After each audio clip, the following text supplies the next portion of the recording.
All right, what's up, Dragon Brood? It's that time. We have a new set, and we want to talk about some things that might be more of a risk that you may not want to craft yet and kind of wait to see how things play out.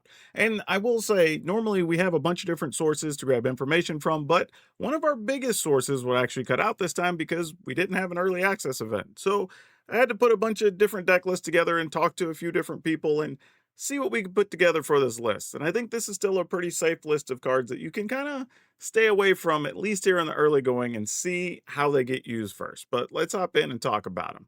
Okay, first on my list is Notary Hobbits. This is a 5 mana 1/1. That's already the first issue. However, when it enters, if they're not a token, you create 2 tokens that are copies of it. So you're technically paying 5 mana for 3 1/1s, which is still kind of pricey, but you get the upside that they tap each for 3 mana at a minimum. You might have other halflings that then they tap for more mana, but realistically, what are you even doing with the mana, right? I think the idea sounds great of get to turn 5, now I have, I don't know, 14 plus mana, depending on the situation, which sounds good, but what are we doing with that much mana in green that we can't really do with 8 mana?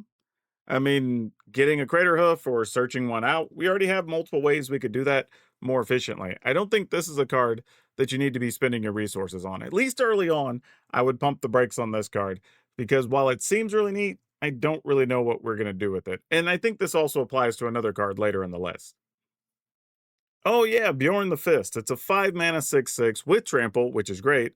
And other bears you control get +2/+2. And then at combat, you can turn one of your other creatures into a bear with trample, and obviously it gets the new bonus. I actually kind of like this card. The problem is, I don't know where it fits in, right? Because the green aggro decks really have 4 mana things they need to be playing, in Ouroboros and Leatherhead. I don't know if there's room for this card, though it is very powerful, right? A 5 mana 6/6 with trample and is going to be giving some other creature +2 and trample every turn, right? That seems good. I just don't know if the decks are built to utilize this card yet. And there were several things that made bears, so there's probably room for some type of bear themed deck. But I think if you build that right now, you're going to be taking a big risk trying to figure that out.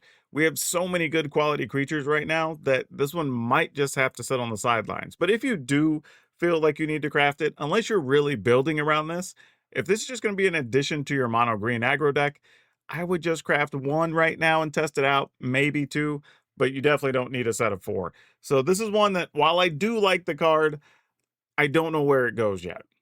Oh, also, let me give a quick reminder that we do also have a companion video of things that are probably safer to craft if you want to experiment with those. So be sure to check that one out after you're done watching this. But continuing on, our next card is Desolation of Smaug. It's 2 red for a sorcery. Desolation of Smaug deals 3 damage to each non-dragon creature, and you add 4 mana in any combination of colors. Spend it only to cast dragon spells. I think the obvious caveat I will say here is the only place you might play this is if you're playing dragons. However, in the superhero set, we got a card that can destroy a land and deals 3 damage to all creatures. And usually that extra damage isn't going to make a huge difference on your dragons. Like, yes, there will be some non-zero number of times where it happens, but not that often. And for 3 mana, that's obviously just more efficient than 4. So technically you have a card that does a thing that another card already does, but also doesn't destroy a land. The benefit to this, obviously, is it does give you 4 mana to spend on dragons. So if you're already playing dragons, then great. Give this a look. Go for it. But outside of that, I don't think this is a spend 4 mana to deal 3 to stuff. Like, it looks neat, but I still think we're probably going to play Avengers Disassemble instead. But that remains to be seen. Bard, King of Dale, 4 blue, white. That is 6 mana for a 3/5 reach vigilance. If you would draw a card, except for the first one you draw each turn, you draw 2 instead. If one or more tokens would be created under control, twice that many are created instead. I mean, here's the problem, right? We already have stuff like Elspeth, that when we make tokens, we get double tokens. Elspeth costs 1 less. Also has the ability to remove a creature, potentially.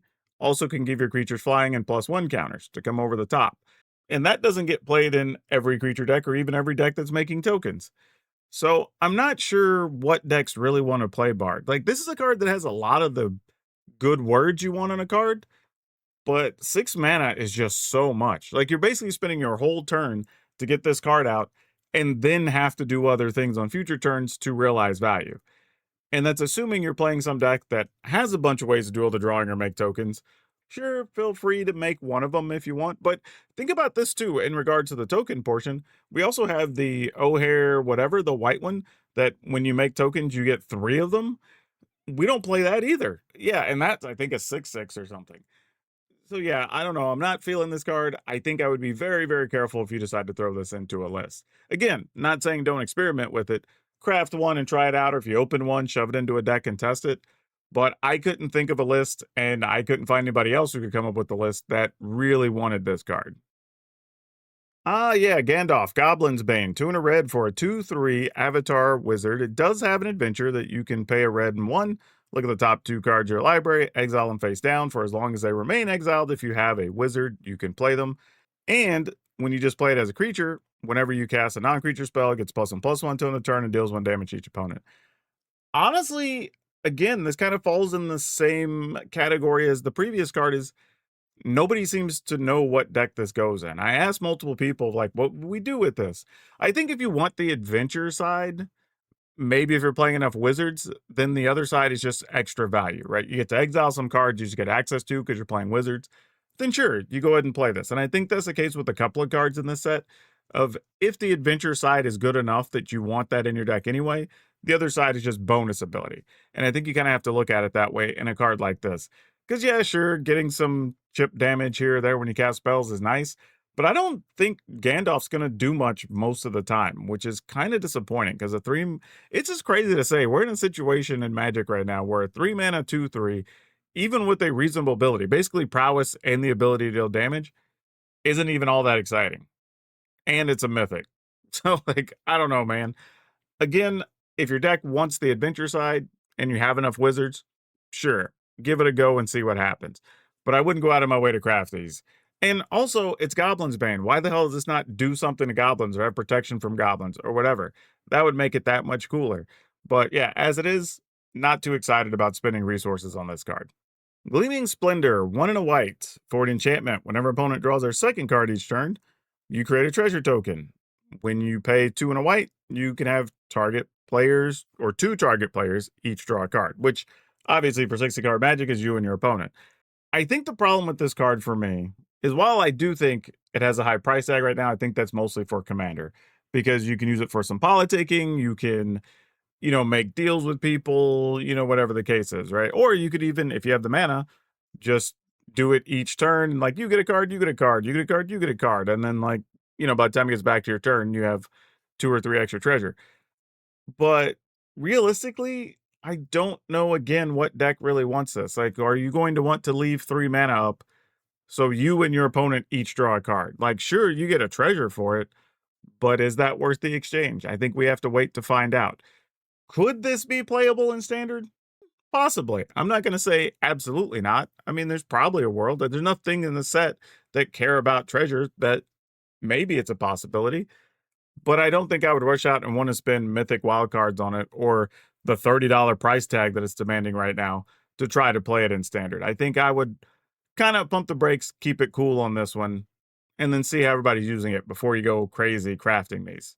But yeah, it was interesting because this is a small set, and I think a lot of people are going to be talking about the same cards in different ways.